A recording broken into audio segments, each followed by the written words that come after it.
Well, the first time I ever kissed a boy, it was at summer camp. It was in a rowboat competition. It was who can row the fastest competition. And this kid, Josh, and I came in first place together. We were so excited that we both ran over into the woods, and it was right then when Josh kissed me right up against a tree. And then everything went downhill. See, I had braces, and so did he. So our faces, or should I say teeth, locked together as one. And we couldn't separate. We had to walk through the woods and all the way across the entire camp with our faces mended together. And this caused such an uproar. Like, everybody took notice of us and started watching. By the time we found our first camp counselor, we had a crowd surrounding us. I was never so embarrassed in all my life.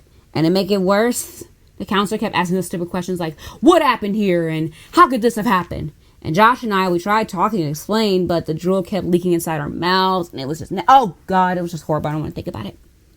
Eventually, the pandemics came and they used some sort of separation clippers to detach our mouths. We had to sit on a log and wait for them to arrive. And it must have took forever. And the whole time we were waiting, the other kids were either laughing or teasing or asking us more dumb questions. And that was my first kiss ever. So, what was yours like? Okay. Let me try to understand something. Why is it that when I talk to you about things that make me happy, you always get so down? Yet, whenever I talk about things that upset me, you always get so involved. I mean, do you want me to be miserable in my life? I feel as though the only way for us to have a relationship is when things are bad. And I don't want things to be bad. I want to talk about good things. I want to hear you tell me good things. Why is that so hard for you? Do you realize that every time I come over here, you have nothing nice to say? You're always complaining or moaning about your work or your boyfriend or your family or your apartment. You never have anything nice to say. It's like the only way you can exist and communicate is by raging against something. I mean, doesn't that exhaust you? It takes way more energy to be miserable than be happy. Try being happy and stop playing the victim all the time. Change? You won't find change wherever you go, Chris. You need to learn how to make change happen inside yourself. I've known you for what, 10 years now? 10 long years. And it's always been the same with you. You haven't changed one bit. You've been exactly the same since I first met you. You can be whoever the hell you want to be, but when you start making excuses and start blaming other people, your environment, talking about your addictions, I can't take hearing that because I know you're lying to yourself every time you say it. You know, you're the only guy I ever met in this town that had any spark. I always liked you because I felt you were different. But you always circled around your problems like a carousel, and that somehow made you worse than anybody else. I hope you somehow smacked yourself out of it. I liked you. I cared about you. And if you really want to know the truth, and I don't even know why I'm bothered telling you any of this because you're leaving anyway. So it's not like it's going to matter. But if you ever think about me, just remember one thing. That I gave a damn to tell you whatever demons haunt you, they will remain haunting you until you are strong enough to stand up against them and change. It's not going to happen by fleeing back home.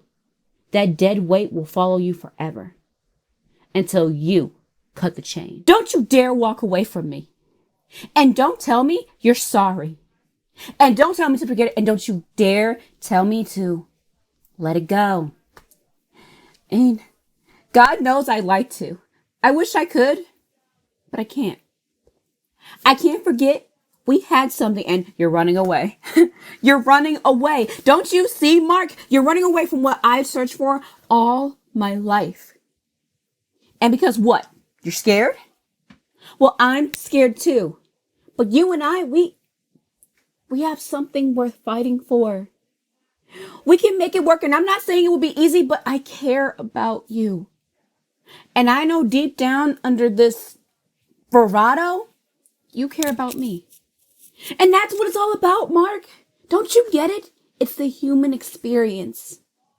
And you can pretend all you want, but you're only lying to yourself. You're denying the simple and wonderful fact that you are emotional and vulnerable. And guess what? Alive. I mean, can you honestly stand there and tell me that I mean nothing to you? That everything that happened last night was a lie? That you feel nothing? I feel sorry for you, Mark. But you know what? I'll move on. I'll find someone else. I'll be all right. Because I know that I tried. That I did everything I could. But someday, you'll look back and you'll realize what you threw away. And you'll regret it. Always. What do you think? Your shit doesn't stink? Answer me. Do you actually think you're above everyone else?